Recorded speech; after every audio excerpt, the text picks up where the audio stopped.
I'm in Max. You are listening to Happy Jacks RPG Podcast. I'm in Max. Pursuing the RPG hobby with reckless abandon. Why, hello, and welcome to Season 27, Episode 18 of Happy Jacks RPG Podcast. My name is Stu. My name is Kimmy. And we're still on Saturday mornings. We are. Probably through the end of the year. For me, it's not during bedtime, so I'm very excited to be back. Probably through the end of the year, I'm guessing. Yeah. And we'll probably go back to Fridays. I don't know. We'll see. In this episode of Happy Jacks RPG Podcast, Dave in DC writes in about a con game with a cursed newspaper. Sounds familiar. Simon in London writes in about multi-clan L5R games, and Ian from the UK, it's a big day for the UK, writes in about a multi-system game. But first, if you'd like to email us, you can email us at happyjacksrpg@gmail.com. By the way, very few emails right now. This time of year, that always happens. But if you'd like to email us about anything RPG-related, happyjacksrpg@gmail.com. We have social medias, happyjacksrpg, all one word, on Twitter and Facebook and Instagram and MeWe. And if you'd like to watch us live, we're at 11 a.m. Pacific time, happyjacks.org/live on Saturdays. That's 11 a.m. Pacific time, probably through the end of the year. And that's that. Maybe we're getting so much stuff from the UK right now because we switched times. Maybe. That could be. I hadn't thought of that. That could be. That's why we switch it around sometimes. For our convenience and for switching up so more people can participate on our end, but also because there's different time zones that can listen live now. Yep. It's exciting. Con game with cursed newspaper from Dave in DC. Dear Stu and the crew, Mr. Stews, you continue with the great gaming content, and that's what I appreciate about you. Oh, is that what you appreciate about me? Dave from DC. That's a Letterkenny reference, by the way, to anyone who has not seen Letterkenny on Hulu. And the new season comes out in a couple weeks. It comes out the day after Christmas. Nice. Season 9. Dave from DC writing in again. I figured I would give you the tale of the last of my Agents of S.H.I.E.L.D. convention games, which I ran back in 2019 when we still had in-person conventions. The setup this time, the PCs were a team of agents whose assignment was to spend 2 weeks at a time locked in an underground base which was quote-unquote time-shielded, in much the same way that ICBM crews are stationed in underground command centers awaiting launch orders. The PC's task was to remain in the base, and if something happened to change the timeline, they could investigate where the change was made and hopefully correct things back. Of course, it wouldn't be much of a game if there wasn't a change for them to investigate and fix. You just leave them in the basement, like that's the game. 2 weeks. And turn it into a game of 10 candles. Yeah, something like that. They get eaten by grooves.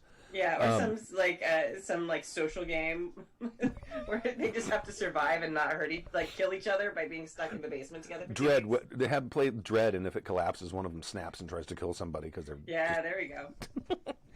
I ran the scenario twice using Savage Worlds and took much of the advice and tips from seasons of Happy Jacks to heart. The character sheets had several skills with blanks for the players to fill in specifics, and the players got a background questionnaire to help them along, providing distinct parts of their character. The 6 prompts were: your agent has a last name. Feel free to pick a first name. Only has a last name. Feel free to pick a first name and gender. You know a second language. What is it? And where? Why did you learn it? Write in the language on the front of your character sheet. 3. Part of your assignment was, while stationed in a base, is to take a history course. What specific period of history have you studied? Write it on the front of your character sheet. I like that one. That's awesome. Yeah. Give them homework, man. Nice work. Right. Your shifts in the base are 2 weeks long. What is your cover story to your friends, neighbors, and or family as to why you're away for 2 weeks at a time? And 5, or 5. You are locked in the base for 2-week periods, generally out of contact with the outside world. What do you bring into the station with you to help the time pass? Books, video games, music, something else? Do you have a hobby? If so, what is it? Nice. The 2 skill questions, language and knowledge history, would become directly applicable to the game, but the other information provided personalities for the characters, and as GM, I certainly would let the players leverage such things if they had inventive ideas on how to use their hobbies and cover stories. Nice.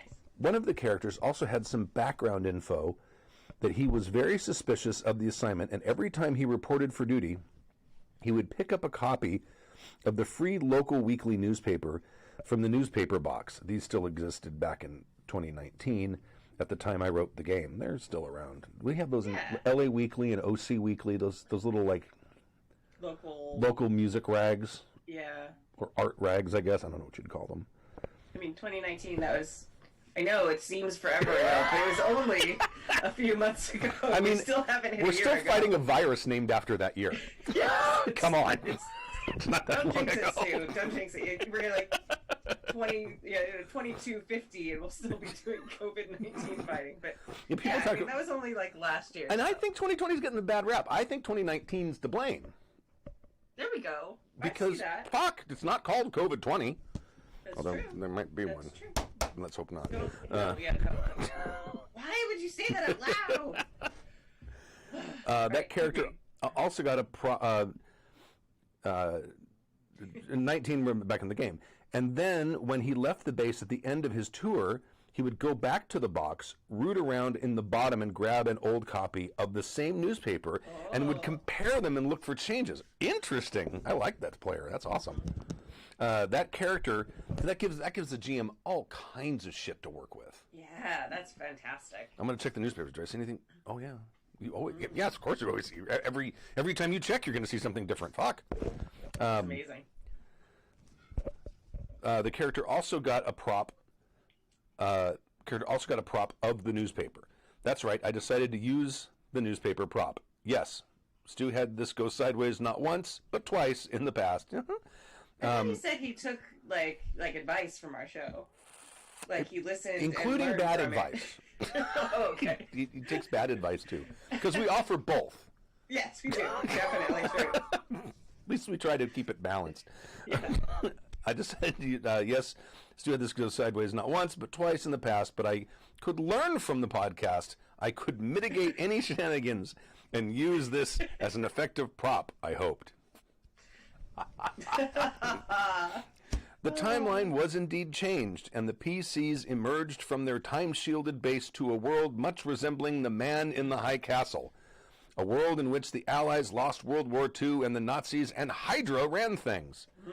As both groups carefully explored the changed timeline, they determined that Captain America and Sergeant Fury and the Howling Commandos had been captured on a mission to destroy a superweapon during the war and executed as war criminals.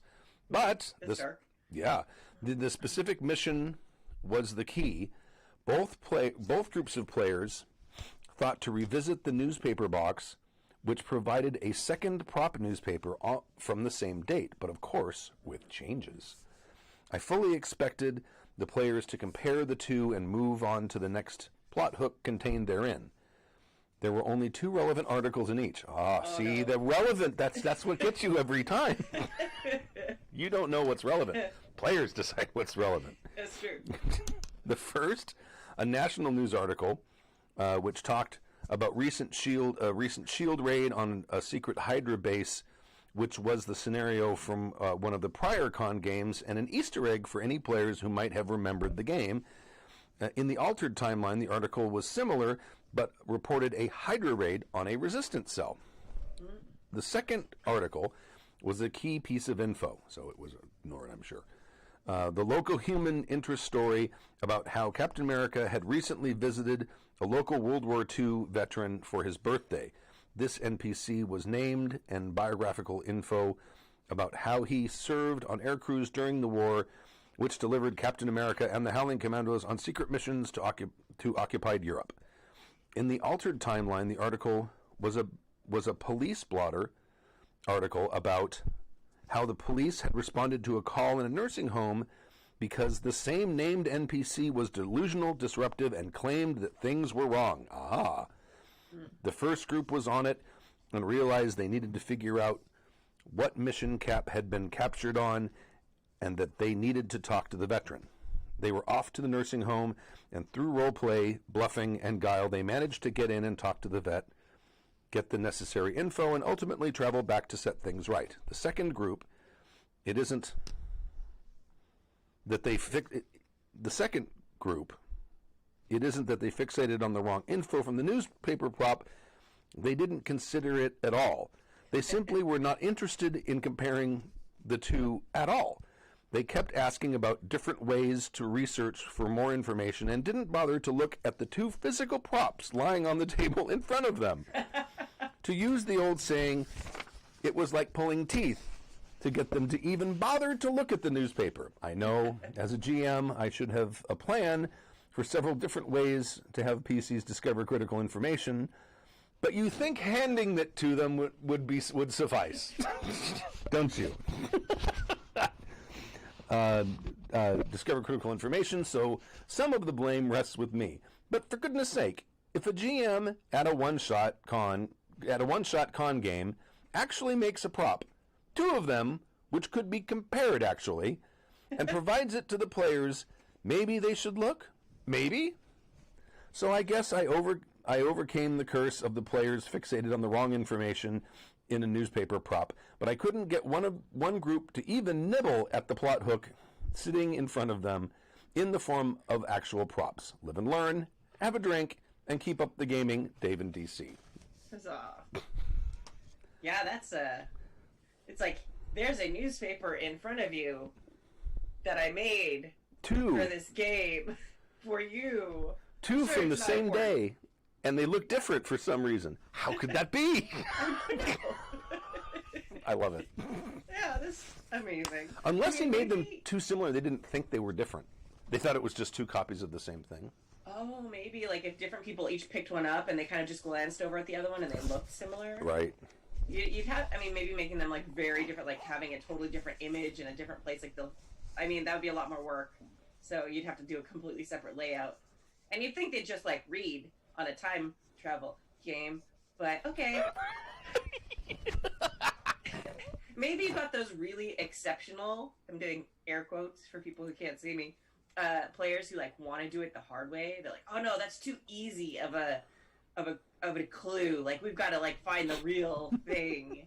And you're just like, as a GM, like, no, that's the real thing. Take the thing. Do the thing. There's only 4 hours. No. I did not spend hours of my own time reading a newspaper just to sit on the table. Yeah, I just remember back to the Windy Drawers assassination, where I made a map, a scale map on a giant piece of butcher paper, taped together, that was his what do you call it, his manor house and the surrounding grounds. And the player's like, oh, there's no way we're going there. And I worked for hours on it, and that's like this. Yeah. Yeah, it's exactly this. No, that wasn't something I handed to them, though. That's something that was a contingent that I just, because I always make a wrong assumption whenever I'm running a game. You do. I always, and I don't know when I'm going to learn, but it's like the game when everyone played normal people in the vampire game, that con game, and they're like, oh, someone's missing? We should call the police. And it was just, it was just. That was so funny. I was in that game. Fly ball to left field. I'm like, oh, what the fuck am I going to do about that? It's so funny. Because I don't remember, one of the characters was like I don't know, something to do with the police, and they was like, all right, yeah, we're going to call the police. They're missing. You're just like, oh, your face was amazing. Like, what? I don't think anyone else knew, but I know you well enough to be like, oh, that's Stu's, like, quiet, oh, shit face. That is something that I completely never considered. And I think I would have the same problem in a game where I made a newspaper and no one read it. Yeah. Same thing. I mean, yeah, it's a little different when it's like oh yeah, they're humans and they don't necessarily all believe in vampires yet. And yeah, when someone's murdered, they're gonna call the police. Right. But like when it's like right there in front of you, like here's a newspaper sitting right. Maybe he did such a great job they thought it was a real newspaper. Maybe they didn't realize it was a prop that he made. Maybe he did too convincing of a job of making one. Maybe. I actually went even more overboard, and I actually bought giant sheets of newsprint.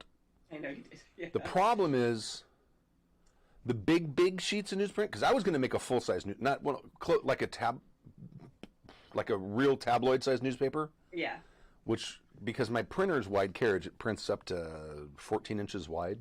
Mm-hmm. So I was going to take a big sheet, fold it over, so not like the 8.5 by double, like the 11 by 17, but like a big sheet. Yeah. And the problem is when I folded it and tried to print on it while it was folded, it wouldn't feed right. Oh. And it made a big fucking mess. Oh. So I couldn't do that. It was too bad. It was a shame. Yeah. But yeah, I'd love stories about props going wrong. Especially newspapers. It's close to your heart. They're my favorite. They are. All right. Thank you, Dave from DC. Yeah, that was a good email. That's interesting. And actually, you know what? I really liked the questions that you used. Oh, yeah. They're very cool. Although I think I might have added one more. And this is not a critique because you did a fantastic job with those questions. I really like how you incorporated questions that gave them useful knowledge. But I would have added one more question, like at some point in your past, like I think maybe after the question about you're gone for 2-week periods, what's your cover story? Mm-hmm. Like maybe on one of your missions, you came home and something was different, and it never was fixed. What was that thing that only you know in your family or friend group? Oh yeah. That is different now, you know, and why does it motivate you to keep doing this job? I like that. Yeah, I think that would be kind of a cool. Thing. And chat is saying that we're quiet, evidently. We were very quiet. Oh, really? I'll check the thing. Eli relayed the message. I'm turning it up. It is now turned up. Okay. Pretty high. Excellent. I'll turn it up even more. There we go. Okay. All right. But yeah, I think that would be kind of interesting. Although for a con game, that might be too much backstory. If you're doing a campaign with this, that would be fantastic. Yeah, that's the thing. You start coming up with cool ideas for con games. Next thing you know, you're not fitting anything in. Right. Yeah. You come home and you're like, "What? I had a sister and a brother, and now I have 2 sisters." Right. And they're like one little thing. It's like, does that matter? I mean, I don't know. Is it the same person? It's interesting.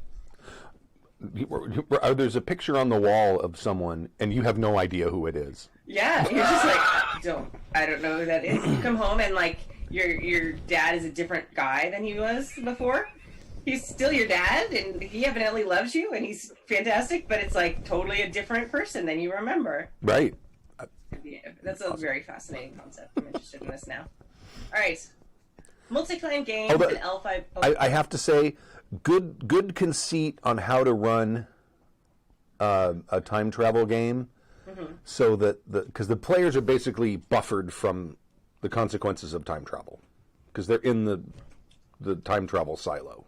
So presumably nothing affects, no changes to time affect them, and I'm assuming that's also where their time machine is inside that thing. So that is an interesting conceit. Yeah. Anyway, I'm sorry. No, it's okay. Next email, multi-clan games in L5R. Simon in London. Hello, everyone. I have been watching the latest podcast regarding how clans can be fit together. Well, yes, clans are separate have separate politics against each other. They are feudal, and in that situation, one way of linking is to have a political marriage. Yes. Whenever I run L5R, I pick 2 clans that are central to the campaign and have the daimyo and their partner being linked in a political marriage arranged by the higher-ups of the clans involved. This means, in general, there are 2 clans that the players can pick from. I also pick 2 clans that they can't pick from and are, in general, the political opposition for the game. If anyone wants to play someone from any of the remaining clans, they'd have to provide a reason that they are there and supporting the daimyo that's there. Preferably by a specific in-game advantage, disadvantage, like hostage or a different school, or where they got killed if they try funny stuff, and in the other case, they lose access to the higher training. Simon from London. I like that. I do too. That's the one thing, and we've talked about this a lot recently, especially. Is it just seems very strange to have a game that's like, oh yeah, pick whatever clan you want, because I mean the amount of I mean if you want inter-party conflict, you're going to get it, or intra-party conflict. Then that's a great way to do it. But if it's not what you're looking for, that's good. That is going to be real tough. Yeah. Because, I mean, apart from the Shadowland creatures, your bad guys are always going to be other clans, right? Yeah.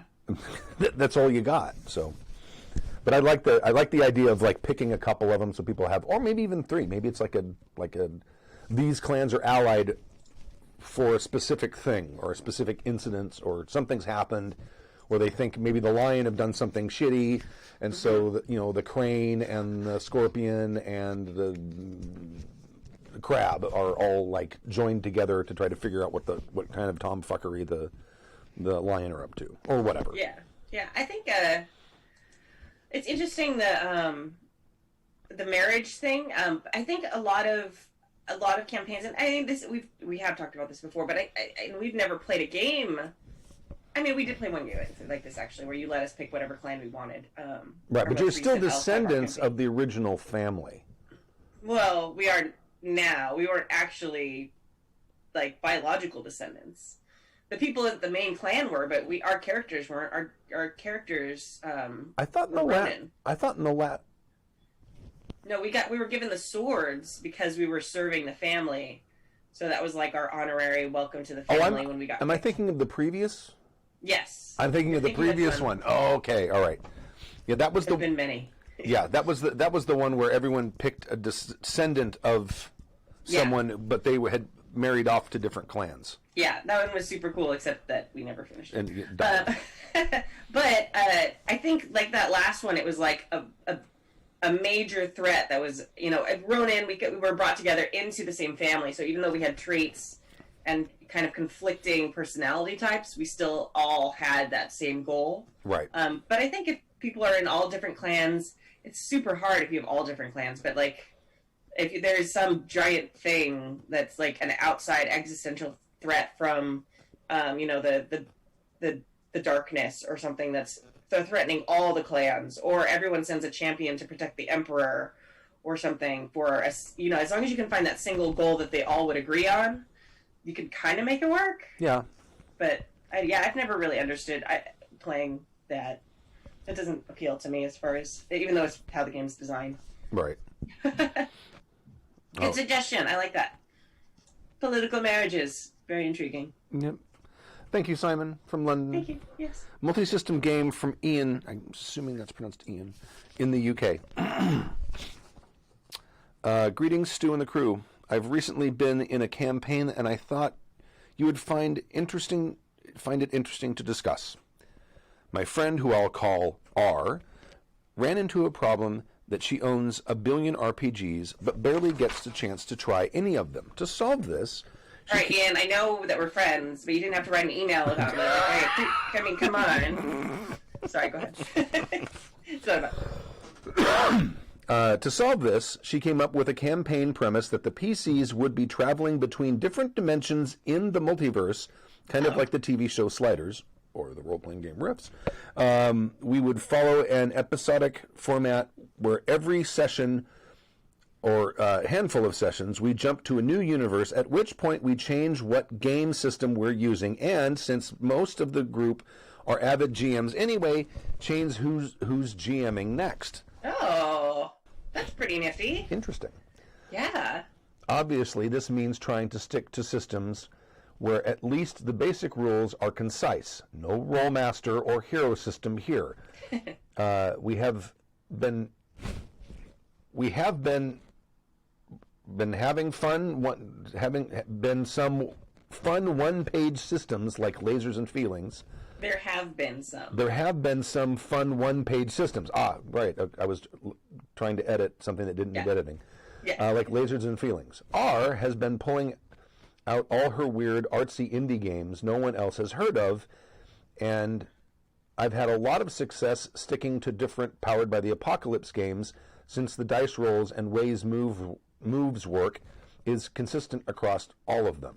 Yes. It has been super interesting to see how all the PCs get reinterpreted when they swap universes. For example, the PCs who is hard-boiled film noir detective might translate to a Han Solo-style bounty hunter in a soft sci-fi setting, or a Van Helsing-esque monster hunter in a modern urban fantasy world.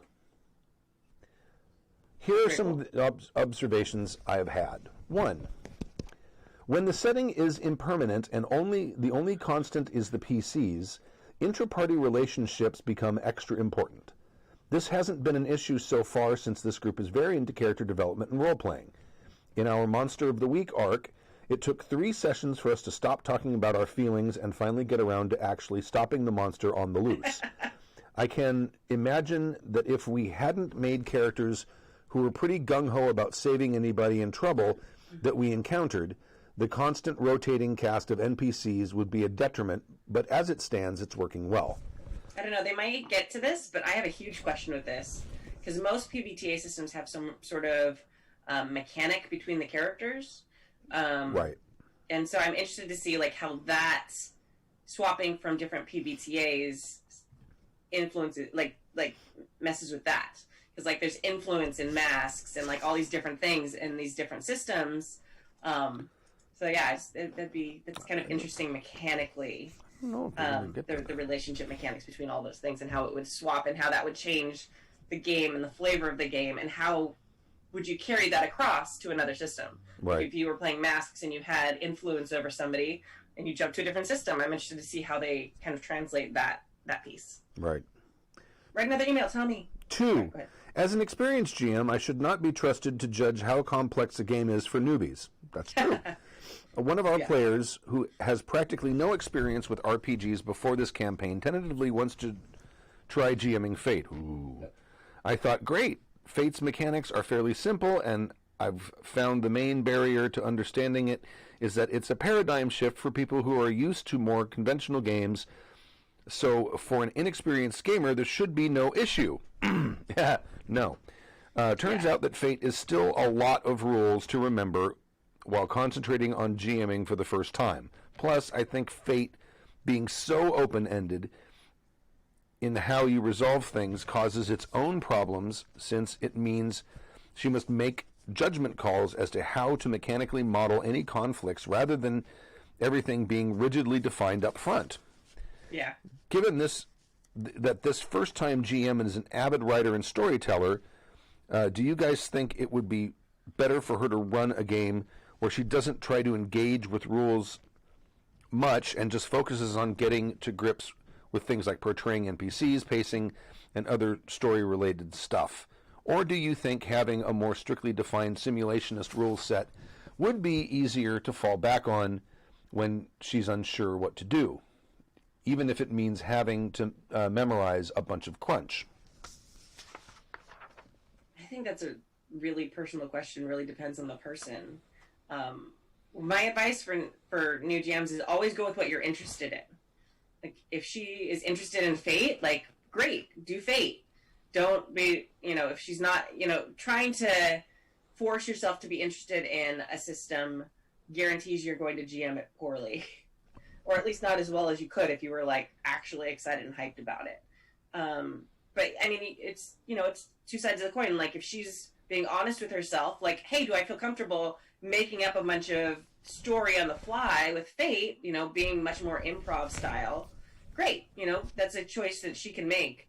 If she's not comfortable with that, then be like, okay, like maybe something, because you don't have to have everything memorized, especially if you're playing with your friends, your first time jamming.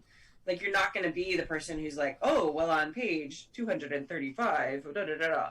Like, okay, let's look that up. Let's pause for a second. Or have a little cheat sheet and look things up. Like, I still do that for games and systems I've run a million times. No, I do it all the time. Yeah, so please don't make her feel like she has to have all the crunch memorized, because that's not true, especially if you're playing with friends who are going to be cool about you jamming for the first time and let you look stuff up, and if they don't, then they're not cool and they shouldn't be your friends.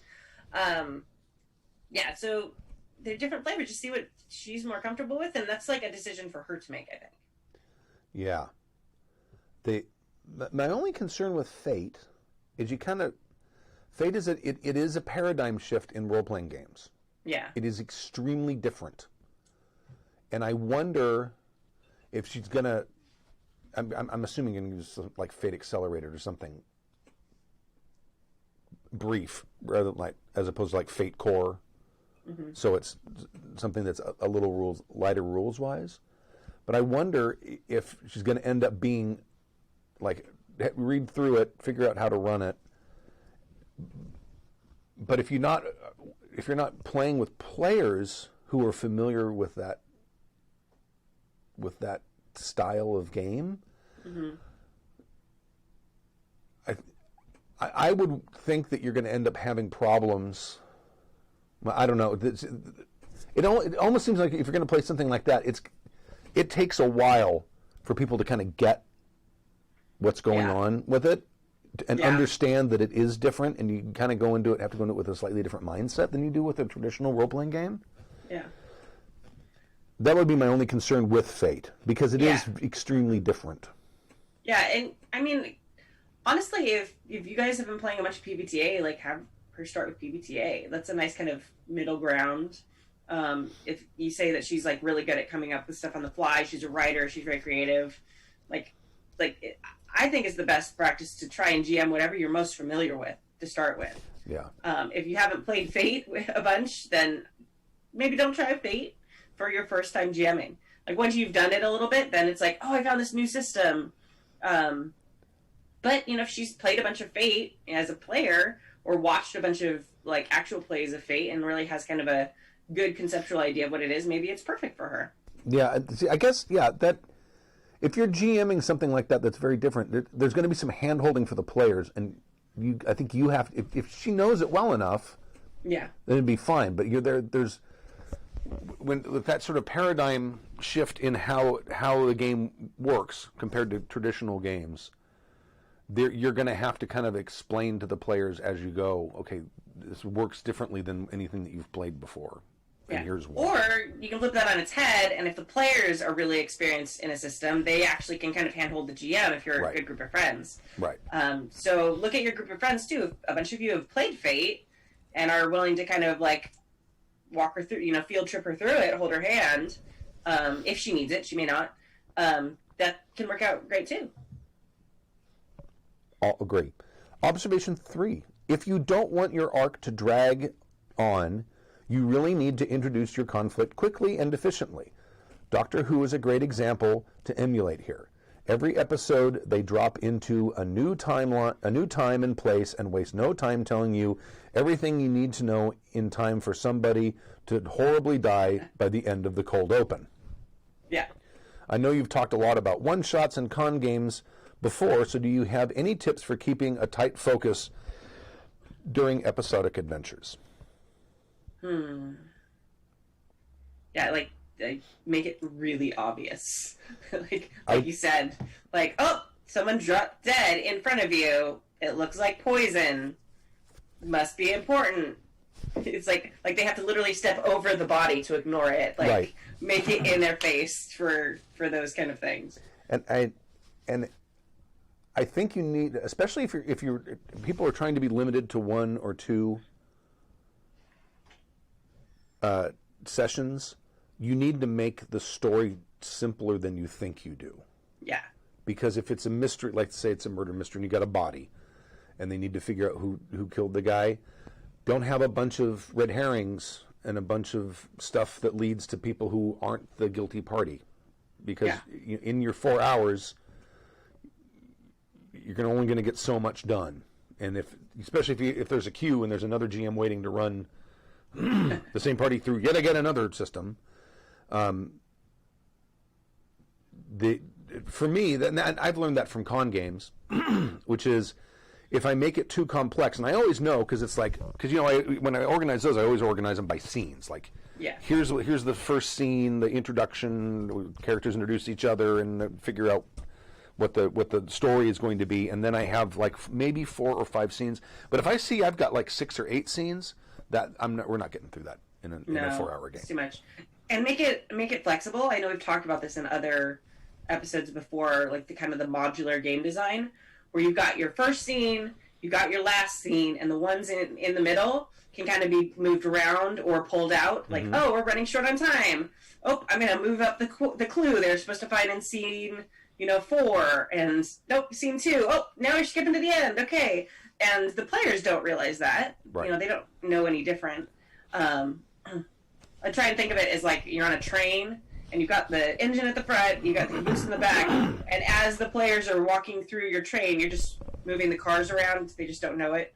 And suddenly you can have an 8-car train or 2-car train, and they don't really know the difference because they're walking through it from the inside, so they don't see it from the outside. So just kind of move things around to adjust for time too. That's something that you get much better at as you run con games or as you run timed one-shots and things like that. But that's been the best thing for my con game jamming and for my stream jamming too, honestly. When it's like, oh, you've got 4 hours to run a game, and then the next Rainbow Railroad thing's popping up. You gotta do it. Oh yeah, absolutely. Yeah. Someone in the chat room talked about they switched to Moment of Truth. Wow. Oh, nice. Awesome. I'm working on a new layout for it. Same layout, very neat. different layout. Layout's like hard. Huh? Layout's like complicated. It's you know hard what? to do. I went out. I got InDesign, which is the Adobe book layout thing. Yeah. And I went out and I bought a book because they make Adobe Press makes books for each of their products, and it was fantastic. I'll let you borrow it if you want, because I'm sure you have access to InDesign. I'm sure. Yeah, I had it. Yeah, if you want to borrow it, I mean, I know it's a book, and your generation doesn't like books. But it actually, and I think it's a 2019 version, but it actually shows you specifically how to get started and the common things that you normally need to know how to do. Oh, I actually found it really, really helpful. I just like search YouTube and like watch like 8 videos. How to indent everything. See that? How to move things. See that? I think that's a generational difference. Yeah. If I need a specific answer to a question, I don't mind reading a fucking paragraph. Just give me a fucking paragraph. I don't want to sit through your YouTube video with its shitty intro music and your little, hi guys, blah, blah, blah, blah, blah, blah, blah. Today we're going to blah, blah, blah, blah, blah, blah, blah. And then tell me a bunch the little thing at the bottom, you just track through all that until the graphic pops up that shows you exactly what you need. By the time I find that, I've read the paragraph that tells me how to do what it is I need to do. Okay, that's good. That's like whenever and I'm like trying to train because I use both Google and Bing now, because if I can't find exactly what I'm looking for with Google, I switch over to Bing, and 9 out of 10 times within the top 3 results is exactly what I'm looking for, because it's not as ad heavy, I don't think, and it's not trying to be as predictive as Google is. But I will switch between the two of them until I find something that isn't a video. But I'm trying to figure out how to do something. It's like, I don't want to sit through it. I don't care about you. Yeah, I used to kind of do that way, but then I had to learn a bunch of cosplay stuff, and none of that has in books. So I had to get really good at, like, how do you make armor out of exercise mats? Like, they don't make books about that anymore. I mean, they do now. And that's more physical stuff, too. That's true. So, I mean, that's something where you're going to benefit from watching someone doing it, as opposed to... That's true. The menu item you're looking for is under file, place, something, or whatever. You know what I mean? It's like, just tell me what I need. All right. Get off your lawn, Stu. God damn it. One shot's content. Okay. Observation 4. We've been acknowledging in universe that the different dimensions follow the conventions of different genres, and it's been making me think more explicitly about the genre assumptions that are baked into game systems. Something like what Stork would call the falling down the stairs rule. To determine the lethality of a game, it's important to be on the same page about whether you're in a world where jumping off a rooftop into a moving helicopter is an awesome maneuver that we totally want to encourage, or a likely chance that you'll fall and die, roll, and immediately go splat. and you'll fail a die roll and immediately go splat. Have you ever had a disconnect between the intended genre of your campaign and the sort of feeling that the rules were creating? I remember when I ran D&D, I used to try to describe each attack as inflicting grisly wounds, but it all rang a bit hollow when each side was a bag of hit points. Right? No shit.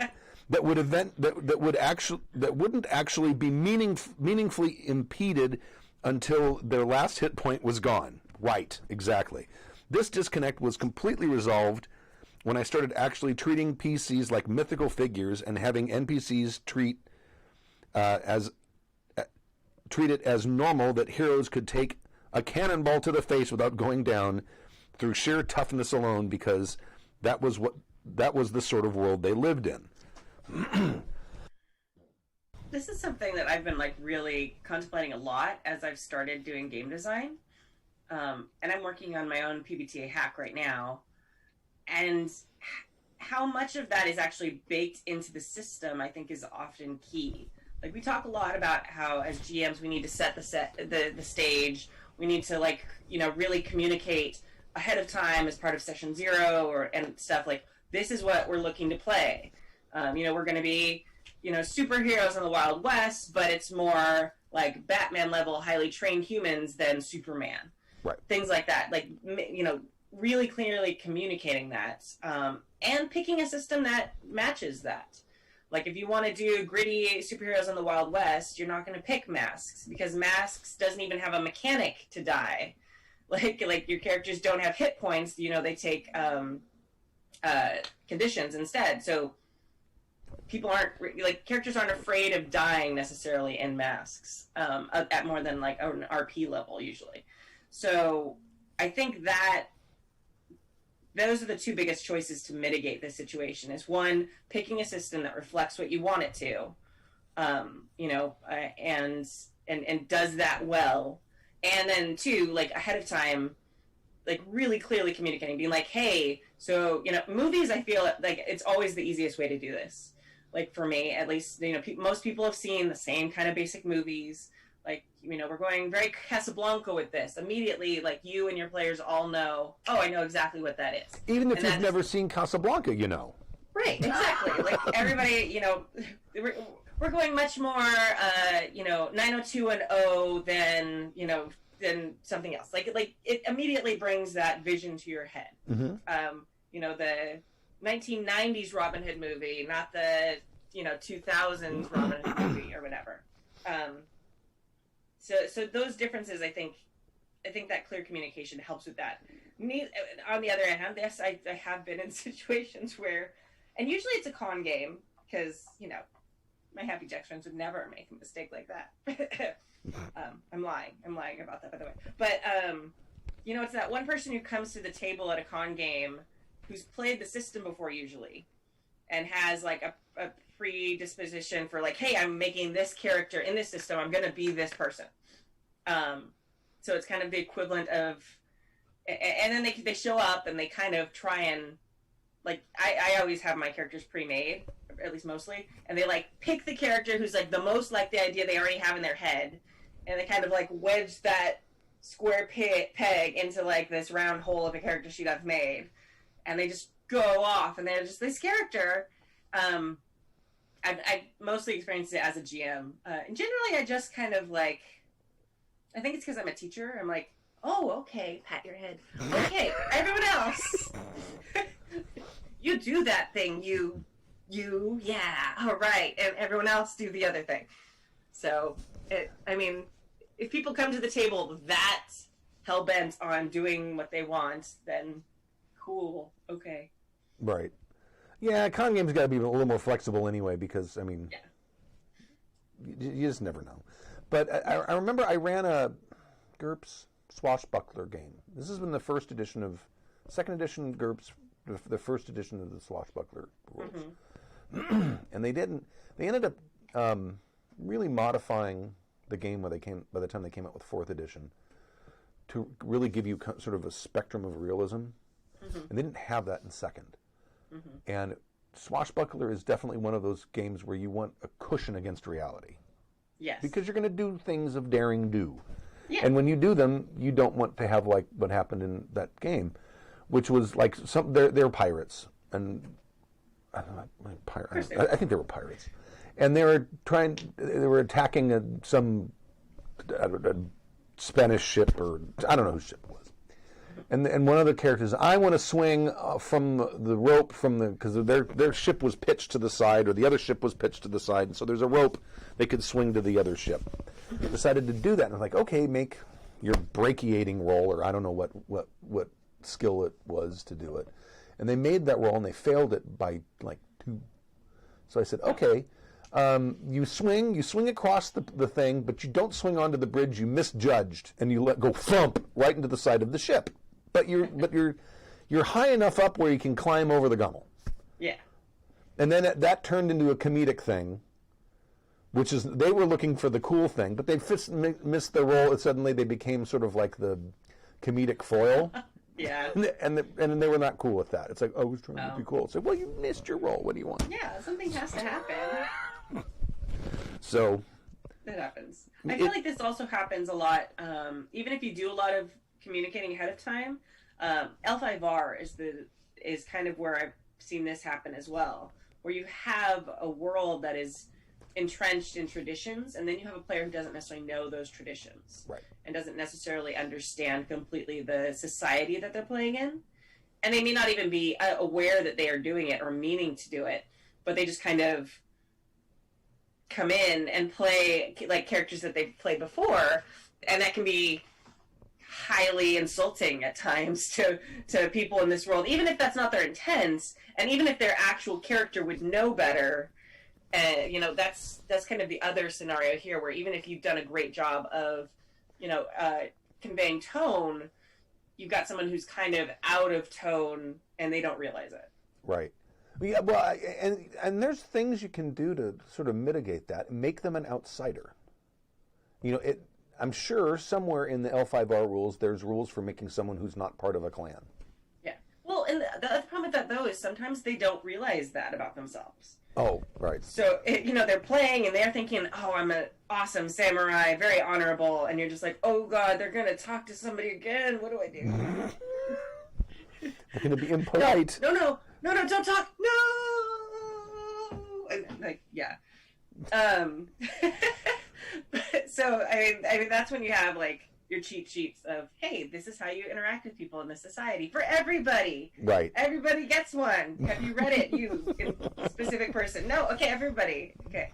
Yeah, sorry. All right. Observation 5. It is hard to avoid crosstalk and interruptions during online gaming. Yeah. I don't know whether this is an unavoidable consequence of stream lag or having a large group, or if we need to make a concerted effort to improve our mic etiquette. It's not so bad in games with defined initiative and turn orders, but in PBTA games where scenes are expected to flow like a conversation, the effect is noticeable. Do you have any tips from your time recording actual plays? Thank you for being a regular fixture in my tumultuous life. I will be sure to write again in this game. If this game has any interesting developments, stay kind, stay safe, stay diverse. Also, drink. Ian from the UK. Thank you, Ian. To ways in an online game to avoid crosstalk and interruptions and keep the game flowing. This is my life. This is my life with 34 students every day. The mute button. I would think the mute button is probably really cool. The host has a mute all function. Maybe not the best for encouraging conversation in PBTA. I think, you just really have to, like my students, like we practiced. We spent like the first week of school. We learned things too, but mostly it was like learning that online etiquette with each other. So there is a raising hands function. Not everyone can see it, unfortunately, but there are, if you're using Zoom anyway, there are emoji reactions too. You can do like I'm putting it up. If you're watching the video, you can pop them up in the corner, and I use that kind of as a, hey, I have something to say, and they go away for a minute.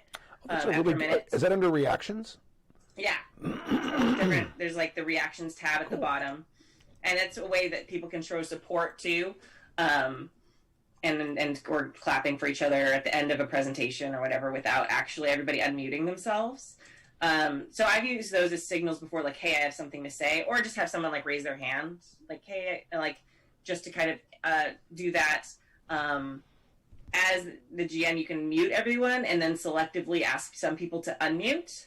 So if you have a scene like between two people, then just unmute those two people. That's a little, I mean, for adults, that seems a little overkill, but Stu's really playing with all the little reactions now. I'm distracted now. No, yeah, also, if you if the person hosting it has a premium account with Zoom, yeah, that you can create side rooms. Yeah, breakout rooms. And you could, if people want to have a conversation, like in character while the GM is involved with something else, you could set it up so that they can just go to a different room and have their conversation. Yeah. Privately. Yeah. And also utilize the chat. If you're having crosstalk, like make the rule. I've seen some people like make the rule like, hey, most of what you're saying, out loud should be like dialogue. If you have something to narrate to, that's fine. But like, if you're asking about rules or things like that, like ask in chat, so that that kind of keeps the speaking zone clear of extra stuff. But mostly, it's just practice. When I first played my first online game, like years ago now, it was the most awkward thing, and I really disliked it. But it took a while. Huh? So did I. When I ran that GURPS game, but I was also running it for complete strangers. Yes. But I was actually thinking, when we first started Mook's GURPS game that he ran for Tyler and Elspeth and Bill and I, mm-hmm. I really liked the game, but playing online was really difficult for me at first. And we eventually, though, after enough sessions, we started getting a flow down. And having cameras on was a big deal, because you could see when someone took a breath, and maybe we're all performers, so we're all really clued in on signs like that. But you could kind of see, and just kind of making it clear, like, hey, I'm about to speak, and everyone's kind of watching, so then they kind of back off. And you still have times you talk over each other. I mean, like, it's just Stu and I here on the podcast today, and we still talk over each other, so It's just going to happen. But you get better at it. Practice. Play a lot. Practice. Yeah. Come up with signs. And different things will work for your group. Like, ask your group, like, hey, I'm noticing this. And even just bringing it up that it's a problem. Like, I honestly 100% have this conversation with my students, like, once a month.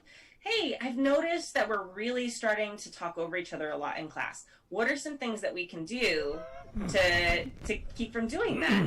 And they'll all come up with the same things I said last month, and then they'll follow those rules for, like, the next month until they forget again, and then we'll have that conversation again. But with adults, it might be even more productive. They might actually have grown-ups. Being a manager, grown-ups work exactly the same way. The time frame tends to be a little longer. Sometimes it's 2 months. Mm-hmm. But, yeah, it's like, we should do things this way, blah, blah, blah, blah, blah, because it's caused problems in the past. Okay, great. And things go perfectly smooth for 2 months. And then all of a sudden, back to the old way. It's like, okay, no, why did we change to the old way again? Let's go back to the way we know that works. Okay. That doesn't change. That stays. Yeah. But breakout rooms are really cool, and Zoom keeps adding new features. If you're using Zoom, they actually have a new feature now where you can join different rooms. So you like simultaneously? Simultaneously or one at a time? Yeah, like the host makes the rooms. I'm an expert on this because when I do a test, I put my kids in 34 different breakout rooms, so they can they're by themselves, but they can still ask. They can hit the button that asks for help, and then it tells me that they need help, so I can go to their breakout room and answer their question about the test without giving the answer to everybody else. I'm very, very versed in breakout rooms, but they have a new one. I haven't used it yet, where the host makes the rooms, and you can give the participants options, and they get to choose which room they join. So you could say, hey, if you want to be part of the conversation, in the schoolyard, for going back to an RP example, join room 1. If you don't want to be, join room 2. If you want to decide conversation in the teacher's lounge, room 3. And then your players will be able to pick. I think they all have to make sure they have updated Zoom accounts, though. So make sure everybody's updating regularly, because they are rolling out so many new features constantly. It gives me a headache. Yeah. Yeah, I set up the side rooms, or whatever they're called, breakout rooms. I've never used it. I just found the menu right now to do it. I almost created 2 of them, but I didn't know what that would do, so I decided not to do it. It doesn't do anything unless you assign it. And there's different ways. There's one that's random, like if you can choose how many rooms you make, and it automatically will assign people at random. Mm-hmm. There's one that's manual, where you set up the rooms and then you assign to different participants to specific rooms. And then there's the one where they get to choose now, but I haven't used that. I've kind of messed with it, but I haven't actually used it with my students yet. So Cool. there's options. Excellent. Or yeah. All right. All the things. Who was that? I don't get the name. Oh, Ian. Thank you, Ian. Ian, from UK. thank you from the UK. Oh yeah, like all UK emails today. Well, 2. And a DC. Oh, and DC, yeah, sorry. If I apologize if I mispronounced your name, but I think it's Ian, but I don't know. Yeah, that All was right. great. Hey. It was a great email. Good job, everyone. Thank great you. Emails. That's it? Yeah, I think so. Where's the thing?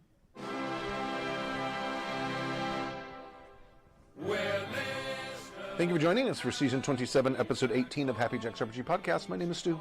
My name is Kimmy. And we'll see you next week at 11 a.m. Pacific Time on Saturday, December something, at happyjacks.org/live. So join us there. And until then, stay safe. Yes. It's a hobby from Michigan to Australia and maybe East Timor. Be a trip so exalted.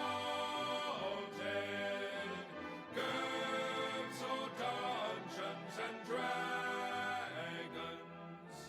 Hero Pathfinder, fate or savage wilds. Evil plots will be usurping. Though we could do with less burping. Welcome to Costco. Happy Jacks podcast will be douchebags on. The preceding program has been a presentation of the Angry Folk Media Empire.